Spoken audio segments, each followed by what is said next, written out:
Seja bem-vindo ao canal da Congregação Presbiteriana de Macapá. Eu sou o pastor Michel e eu quero começar a mensagem de hoje convidando você a refletir a respeito de 3 situações. Pense comigo a primeira situação. Um homem passou anos de sua vida crescendo aos poucos em sua carreira, aproveitando as oportunidades com honestidade e conseguindo um bom cargo em uma determinada empresa como vendedor. Contudo, aquela empresa passa por uma forte crise econômica e se vê então obrigada a despedir uma parte dos seus funcionários que não alcançassem uma determinada meta. Aquele empregado então resolve fraudar os números de suas vendas para apresentar um balanço superior a dos seus concorrentes. Uma outra situação que eu gostaria de convidar você a refletir nesse momento é a respeito de um determinado casal. Eles descobrem que o seu filho nasceu com uma doença grave e que o torna totalmente dependente de sua mãe. Por conta disso, então, ela passa a cuidar dele e, por outro lado, ela não se dedica tanto ao seu esposo como antes. Então, este esposo, por sua vez, se vê rejeitado e no trabalho ele encontra uma colega que o cobre de atenção e começa ali um relacionamento extraconjugal com ela para suprir a sua carência. Uma terceira situação é de uma moça que nasceu no Evangelho e vê suas amigas casando, formando suas famílias, vê festas glamourosas de casamento, nascimento de filhos, mudança de status nas redes sociais, e tudo isso causa nela um grande conflito. Ela se questiona se vale a pena continuar aguardando no Senhor um homem temente a Deus.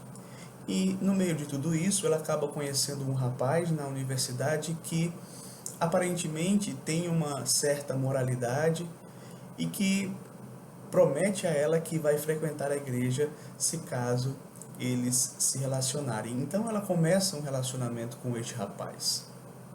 O que esses 3 casos têm em comum? Todos mostram pessoas que se depararam com uma determinada crise e então resolveram reagir pecaminosamente, ao invés de agir conforme Deus nos orienta na sua palavra. A Bíblia conta a história de uma família que, diante de uma crise, resolveu agir de forma desobediente a Deus, não por ignorância, pois eles conheciam os caminhos do Senhor, mas porque preferiram um caminho mais fácil. Porém, o caminho mais fácil era o pecaminoso. Eu quero então convidar você a abrir comigo a palavra de Deus no livro de Ruth, capítulo de número 1, do verso 1 ao verso 5, que nos diz assim: Nos dias em que julgavam os juízes, houve fome na terra, e um homem de Belém de Judá saiu habitar na terra de Moabe, com sua mulher e seus 2 filhos. Este homem se chamava Elimeleque, e sua mulher Noemi. Os filhos se chamavam Malom e Quilion, efrateus de Belém de Judá. Vieram à terra de Moabe e ficaram ali. Morreu Elimeleque, marido de Noemi, e ficou ela com seus 2 filhos, os quais casaram com mulheres moabitas. Eram o nome de uma Orfa e o nome da outra Ruth, e ficaram ali quase 10 anos. Morreram também ambos, Malom e Quilion, ficando assim a mulher desamparada de seus 2 filhos e de seu marido. Qual é o contexto do livro de Ruth? Nós precisamos recordar, para compreender aqui o contexto deste livro, que Deus tirou o seu povo da terra prometida sob a liderança de Moisés. Moisés não entrou na terra prometida. Antes, a tarefa de conduzir o povo a entrar na terra ficou a cargo de Josué. Josué, ele liderou o povo na posse da terra prometida. Uma vez, então, que o povo conquista a terra, há uma divisão, não é, conforme as tribos. Porém, quando Josué morre, tem início o período dos juízes em Israel. Foi um período em que o povo de Deus estava instalado na terra prometida, porém acabou se esquecendo do Senhor. E se você ler o livro de Juízes, você vai perceber que o povo vivia em um ciclo vicioso. Era basicamente o seguinte: o povo se afastava do Senhor, cometia toda sorte de pecados, então Deus mandava juízo sobre o povo. Por vezes esse juízo vinha através das nações inimigas. O povo então se arrependia, clamava ao Senhor, o Senhor ouvia e levantava um juiz para libertar o povo. E após a libertação, haviam anos de bonança e de paz. Porém, quando aquele juiz morria, o povo então se afastava do Senhor e o ciclo recomeçava. Foi um período, queridos, muito complicado da história de Israel, no qual toda sorte de pecados foram cometidos contra o Senhor. Grande quantidade de pessoas morreram naquele período. E por vezes o povo não se submetia à lei de Deus. Não é à toa que há um verso no livro de Juízes que ele serve como uma espécie de refrão ao longo de todo o livro. Inclusive, esse é o último versículo do livro de Juízes, que diz assim: naqueles dias não havia rei em Israel, cada um fazia o que achava mais reto. É justamente nesse período tão tenebroso que vai ocorrer então a história de Ruth. Se você observar, o livro de Ruth começa dizendo o seguinte: nos dias em que os juízes julgavam em Israel. Ou seja, o livro de Ruth se dá justamente naquele período em que o espírito da época era justamente de que cada um fazia o que achava mais certo. E para piorar, sobreveio à cidade de Belém uma terrível fome. Logo, o livro de Ruth, ele se dá num contexto de crises profundas. E como todos sabem, nós estamos vivendo em um período complicado de crises e de instabilidade nesta época. E semelhante ao período de Ruth, nós sabemos que vivemos em momentos de crise. Logo, a grande questão é: por que devemos obedecer a Deus em meio às crises? Este é o tema que eu quero meditar com você hoje. Veja, a nossa obediência a Deus, ela deve ocorrer em todo o tempo. Entretanto, quando nos sobrevêm as crises, somos então mais tentados a não considerar o que a palavra de Deus nos diz e encontrarmos as nossas próprias soluções para aquela crise que nós estamos enfrentando. Então, por que nós devemos obedecer a Deus mesmo em meio às crises? Em primeiro lugar, porque as crises, elas testam a nossa confiança na providência de Deus. Observe o que é que diz o verso 1. Nos dias em que julgavam os juízes, houve fome na terra. E um homem de Belém de Judá saiu habitar na terra de Moabe com a sua mulher e os seus 2 filhos. Veja, o livro de Ruth começa afirmando que naquele período em que julgavam os juízes, houve fome na terra de Belém. Essa palavra Belém significa casa do pão. Porém, devido à crise, a terra não estava produzindo o trigo, logo faltava o pão, faltava o alimento.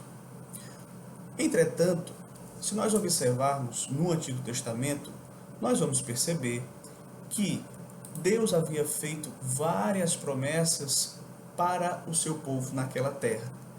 E uma das promessas era que, se o povo obedecesse à vontade de Deus, a terra seria próspera, a terra daria alimento com fartura. Entretanto, se o povo desobedecesse à vontade do Senhor, uma das formas de Deus exercer juízo sobre o povo de Israel seria justamente através da escassez de alimento. E foi o que de fato ocorreu. O povo estava em desobediência ao Senhor, faltou então pão na casa do pão. E o texto nos informa que morava ali em Belém um homem chamado Elimeleque. Este nome Elimeleque significa Deus é meu rei. E este homem, cujo nome era Deus é meu rei, Elimeleque, resolveu então agir não confiando na providência de Deus, mas agir de acordo com o espírito da sua época, que era fazer aquilo que achava mais correto sem levar em consideração o que Deus ensinava. E o texto, então, vai nos dizer que Elimeleque, ele resolve tirar a sua família de Belém. Mas talvez você me pergunte, pastor, Elimeleque não está certo? Tirar a sua família de uma terra que está em crise e levá-la para uma terra onde há fartura? Eu sei que a princípio a impressão que nós temos é que, de fato, essa é uma atitude correta, é uma atitude justificável, uma atitude de um pai responsável. Porém, nós precisamos levar em consideração algumas coisas aqui. Primeiro, quem foi que deu aquela terra a Elimeleque? Quem deu aquela terra ao povo? Foi Deus. Né? Aquela era a terra da promessa. Deus havia condicionado a prosperidade da terra à obediência do povo.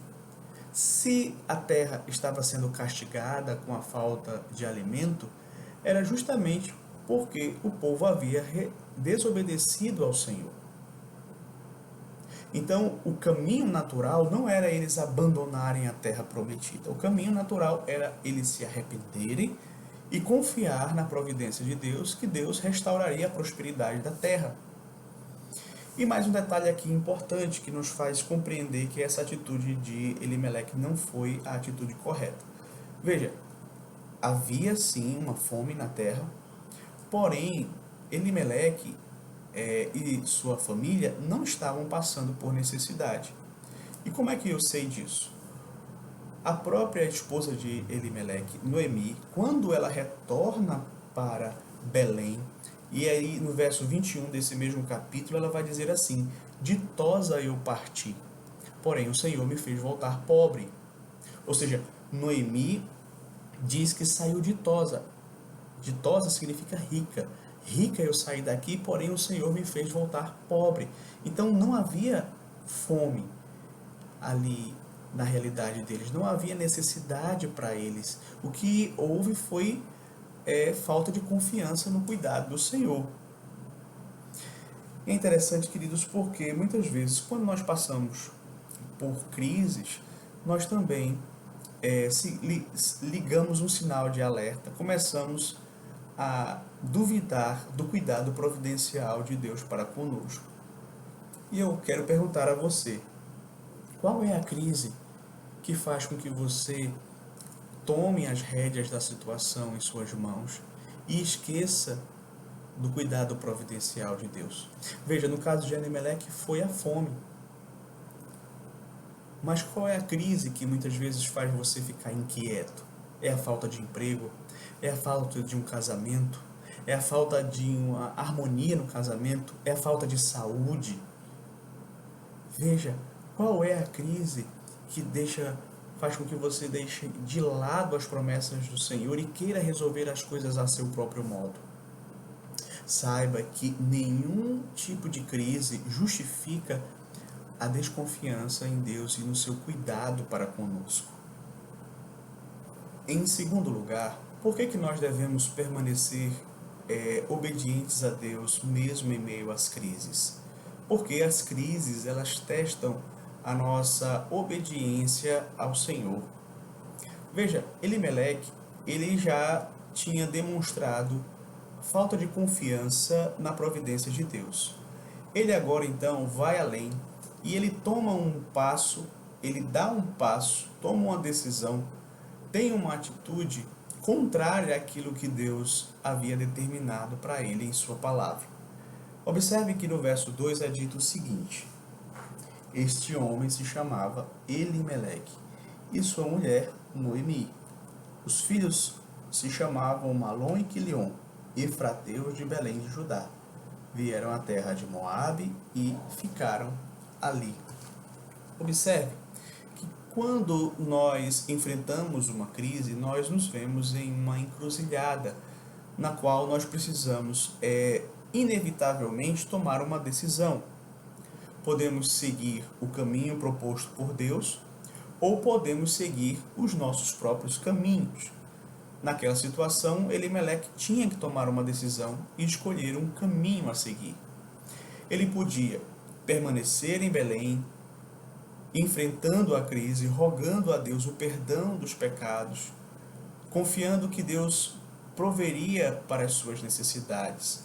Ou ele também poderia pedir auxílio às outras tribos de Israel. A Bíblia não vai mencionar que nas outras terras, ali dentro da geografia de Israel, estava ocorrendo a mesma fome. Antes a fome estava concentrada ali em Belém. Ele poderia então pedir auxílio aos seus irmãos.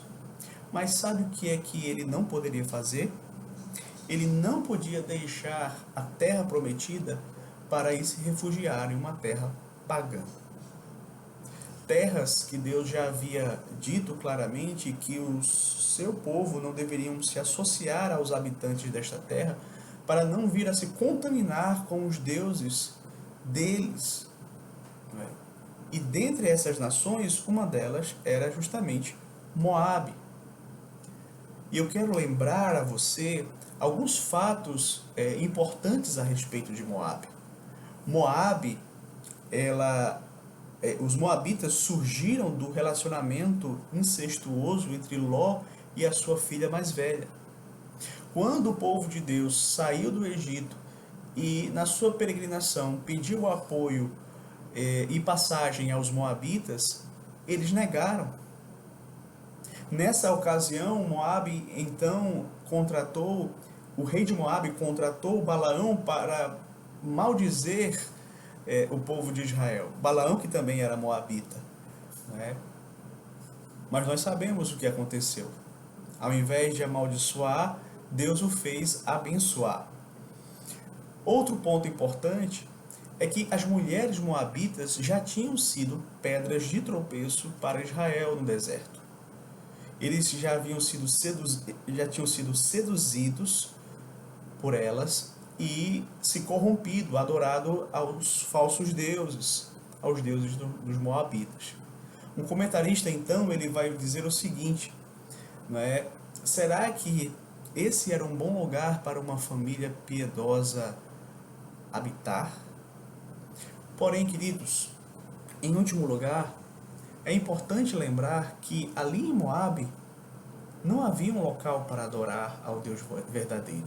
O Deus principal de Moabe era o Deus Quenosh.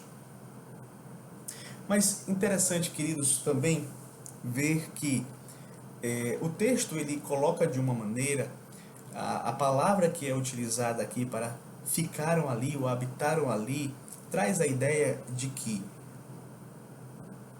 o propósito de Elimeleque e sua família não era de permanecer, de morar para sempre em Moabe. Na mente deles, eles iam passar um tempo ali e depois retornariam para a sua terra. Como se eles dissessem, não, a gente vai para Moabe, mas daqui a algum tempo nós vamos retornar. Agora, é interessante porque nós, quando pensamos nas implicações desta atitude de Elimeleque, nós vamos perceber aqui o quão equivocado ele foi na sua decisão. Veja, primeiro, ao tomar essa decisão, uma das implicações para ele e para a sua família era que eles estariam afastados da adoração verdadeira. Então, naquela época, o culto ao Deus de Israel, ele só poderia ser, de fato, realizado dentro dos limites de Israel. Somente ali em Israel, Elimeleque teria acesso ao culto, juntamente com a sua família, acesso à lei de Deus, acesso à comunhão, às celebrações do Senhor, do dia do Senhor, inclusive, né? Então, todos esses benefícios estavam restritos à terra. Não é como nos nossos dias, em que nós podemos adorar a Deus em qualquer lugar do planeta, em espírito e em verdade. Porém, Elimeleque, ele estava ali privando a sua família, ele e a sua própria família, dos meios de graça disponíveis naquele contexto. Uma segunda implicação é que Elimeleque ele estava levando a sua família para conviver ao lado de ímpios. E nós sabemos, queridos, o quanto não é fácil conviver ao lado daqueles que não temem a Deus, que vivem na impiedade. Lembra que Ló, quando ele viveu em Sodoma e Gomorra, ele padeceu. Tanto é que o apóstolo Pedro fala que Ló se afligia, o justo Ló se afligia pelo que ele via e ouvia no meio dos ímpios. Mas esse era o preço que Elimeleque estava disposto a pagar para poder ter pão com fartura. Viver juntamente com a sua família no meio da impiedade, no meio do paganismo. Uma terceira implicação que esta decisão de Elimeleque traria para ele e para os seus filhos, e especificamente para os seus filhos, era que em Moabe não haviam moças tementes a Deus para que os seus filhos casassem.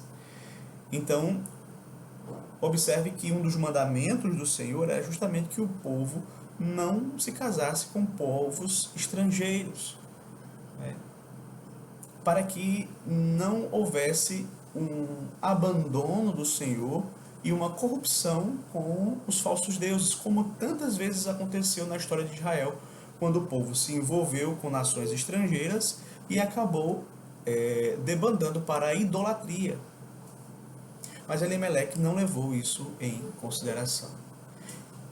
Elimeleque, ele estava disposto a sacrificar questões essenciais para estar numa terra próspera.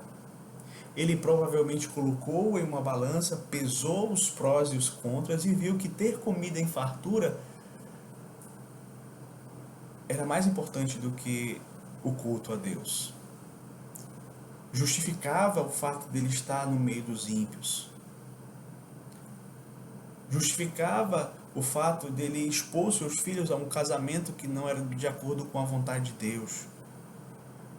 Então veja, queridos, que ele comprometeu todas essas áreas por conta desta situação. Ele queria ter as suas necessidades, o seu estômago suprido.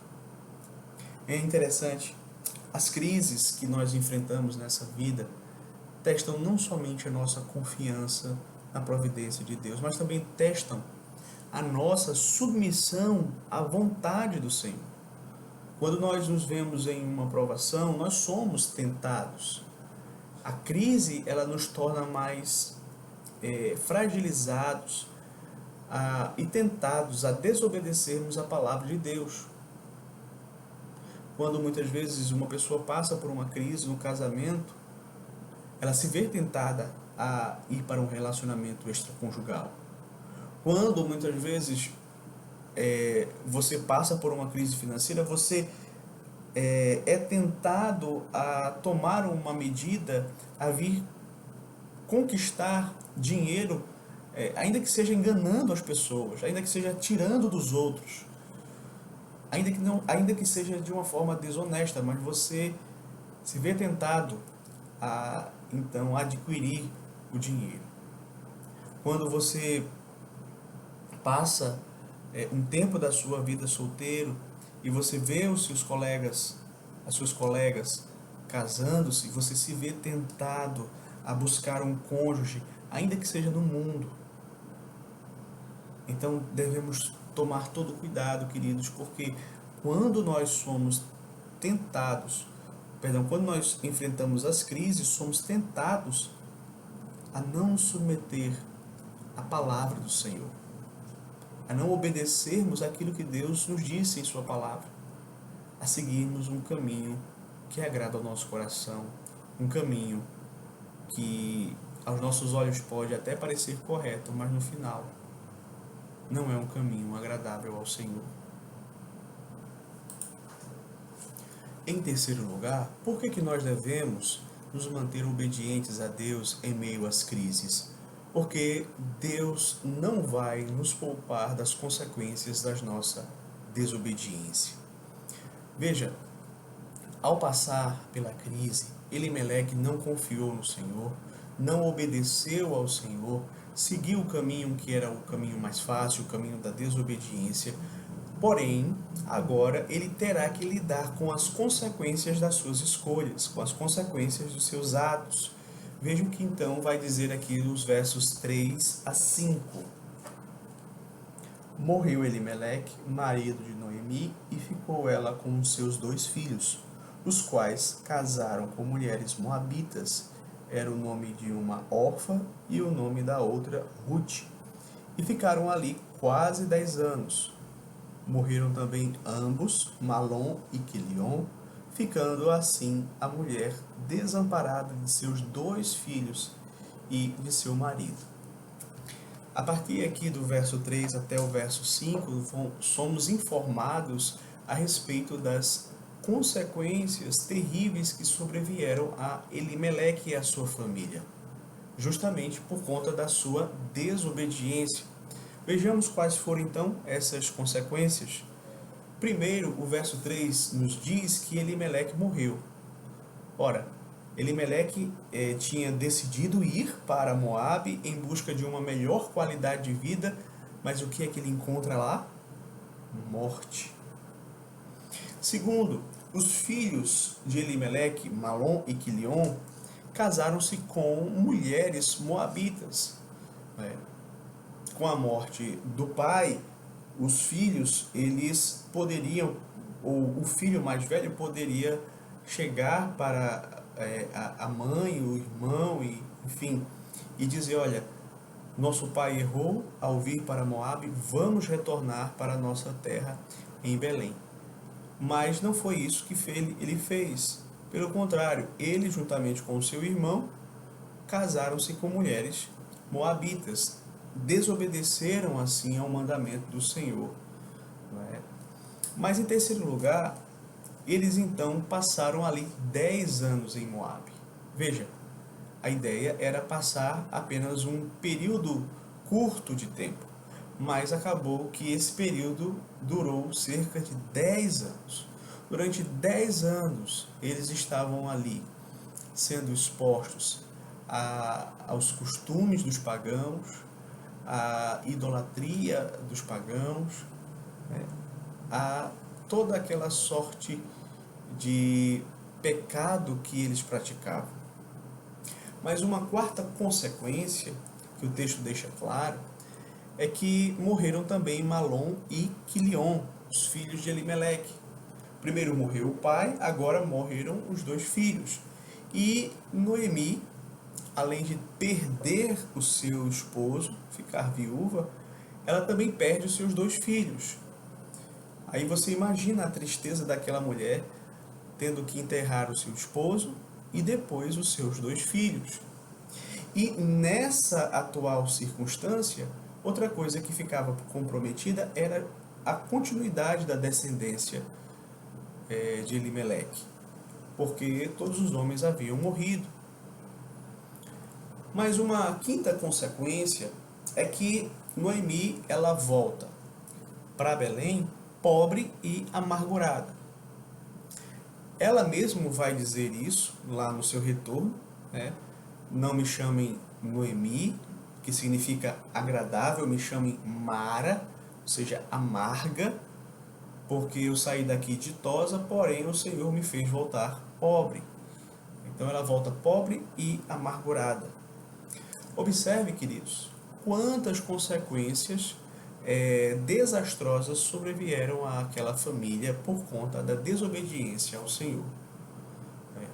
Quando o homem resolve desobedecer a palavra de Deus, ele tem que estar ciente de que essa desobediência trará consequências terríveis para a sua vida e para a vida daqueles que estão ao seu redor, para a vida daqueles que ele ama. Certamente Elimeleque jamais imaginava que aquela sua desobediência traria tantos danos e tantos sofrimentos a ele e a sua família. Ele não imaginava que o fruto que ele colheria daquela sua semeadura seria tão amargo. Porque, queridos, a semeadura ela pode até ser opcional, mas a colheita é obrigatória. A palavra de Deus vai dizer claramente: o que o homem plantar, isso colherá. Neste momento, eu gostaria de então trazer algumas aplicações desse texto para a nossa vida. A primeira aplicação é a seguinte: devemos confiar na providência de Deus em meio às crises.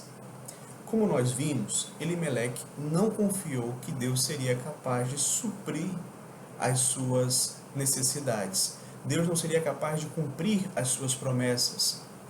Talvez você esteja passando por um momento de crise. Talvez você esteja passando por uma crise espiritual, uma crise conjugal, uma crise na sua vida profissional, e você está sendo tentado a dar o seu próprio jeito, a tomar as rédeas da situação, a agir de acordo com aquilo que lhe parece melhor. Mas você precisa se acalmar, você precisa confiar no Senhor, você precisa confiar na providência do Senhor. Lembre-se que você faz parte do povo de Deus. Você está debaixo de várias promessas feitas pelo Senhor em sua palavra. Você não precisa seguir o caminho da desobediência. Antes, confie no Senhor. Nós somos chamados, meus queridos, a viver por fé e não por vista. Se você só anda por vista quando vem a fome, quando vem a falta de pão, você só vai enxergar isso na sua frente.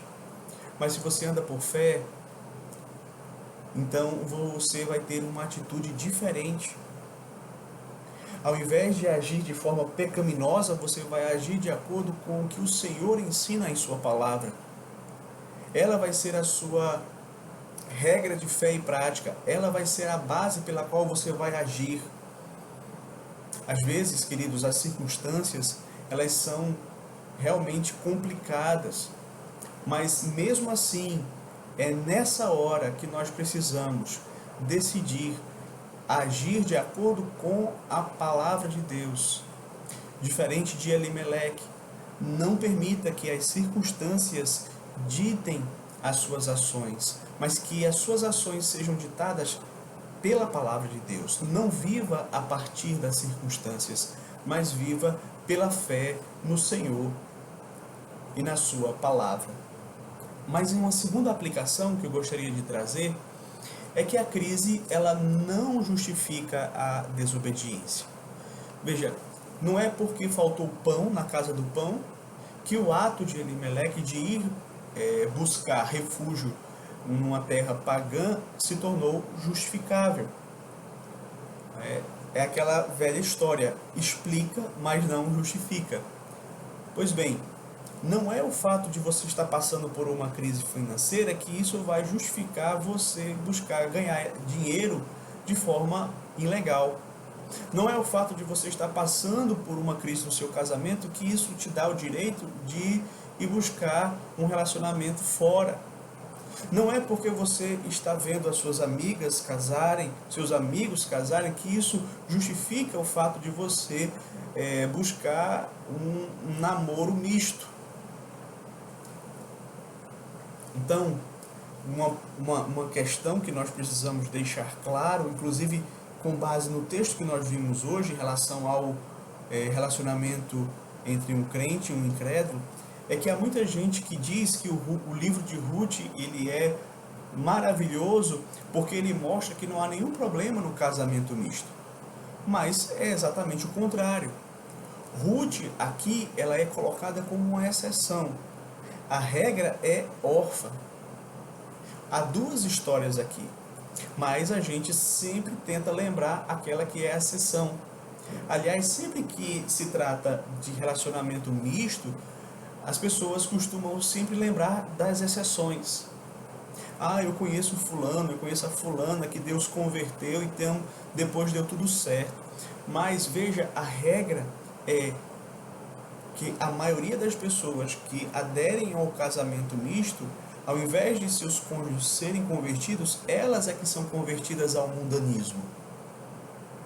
E sem falar, queridos, que nessa questão nós não somos chamados a ser pragmáticos, nós somos chamados a obedecer aquilo que a palavra de Deus nos ensina.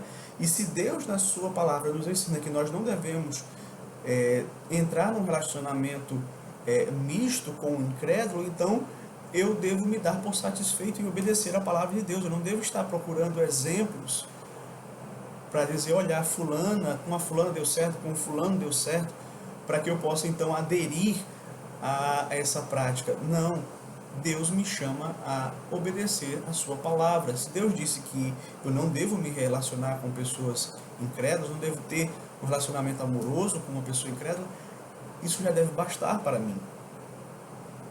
Então, querido, não adianta você tentar justificar o pecado na sua vida. Seja em que área for, o pecado é sempre injustificável. Pois a própria palavra de Deus vai nos dizer que não nos sobreveio tentação que não fosse humana, mas Deus ele é fiel e não permitirá que sejais tentados além das suas forças. Pelo contrário, juntamente com a tentação, vos proverá livramento, de sorte que possais suportar. Então, o fato, meus queridos, de enfrentarmos crises, provações, tentações nesta vida, não justifica a nossa desobediência. Mas uma terceira aplicação é que o pecado, ele começa de forma pequena, tênue, e depois ele acaba alcançando proporções maiores. Veja que a intenção de Elimeleque era passar um breve tempo em Moabe, mas acabou que esse breve tempo se tornou 10 anos. O plano era apenas de passar um tempinho ali, mas depois retornar para a terra que Deus havia dado a eles, mas aquilo que era temporário tornou-se permanente. Então, quando a gente decide andar para longe do Senhor, nas pequenas coisas, achando que isso não terá nenhum problema, nós não nos apercebemos, mas nós vamos sendo carregados, sendo levados a pecados maiores. Note que aquele período passou de temporário para uma década. Uma década que eles passaram longe do culto a Deus, longe da adoração ao Senhor, longe da palavra do Senhor. Então, isso nos faz pensar e meditar, quando muitas vezes você vê pessoas dizendo, eu vou deixar de ir para a igreja porque eu quero passar esses meses estudando para ser aprovado ou aprovada em um concurso. Depois eu volto a frequentar a igreja. Eu estou na minha faculdade, então durante esse período da faculdade em que eu preciso me dedicar muito aos meus estudos, eu não vou para a igreja, vou deixar de ir para a igreja, vou estudar no domingo. Ou você vai ver pessoas também fazendo os seus projetos, fazendo os seus planos e dizendo, depois que eu concluir esse projeto da minha vida, então eu volto a frequentar a igreja. Veja, a probabilidade é de que você não volte nunca mais. E o pecado, ele vai acontecer assim, de forma gradativa. Então, tome cuidado. Tome cuidado. Uma quarta aplicação é que Deus ele não retira a consequência do pecado. É impressionante, queridos, como muitas vezes o pecado nos ilude, nos fazendo acreditar que nós vamos ter somente alegrias, que teremos soluções fáceis, rápidas, prazerosas, e que não vamos ter que lidar com as consequências ruins destes pecados. Mas não se engane, todo pecado ele trará consigo as suas consequências e serão dolorosas, assim como foi para Elimeleque e a sua família. A questão é, às vezes, queridos, a gente pensa, não, eu vou pecar, depois eu vou pedir perdão a Deus, Deus vai me perdoar. Sim, Deus pode perdoar. Porém, Deus pode perdoar, mas você vai ter que lidar com as consequências do seu pecado. Deus pode perdoar assassinos? Pode, mas eles vão ter que passar vários anos presos no cárcere.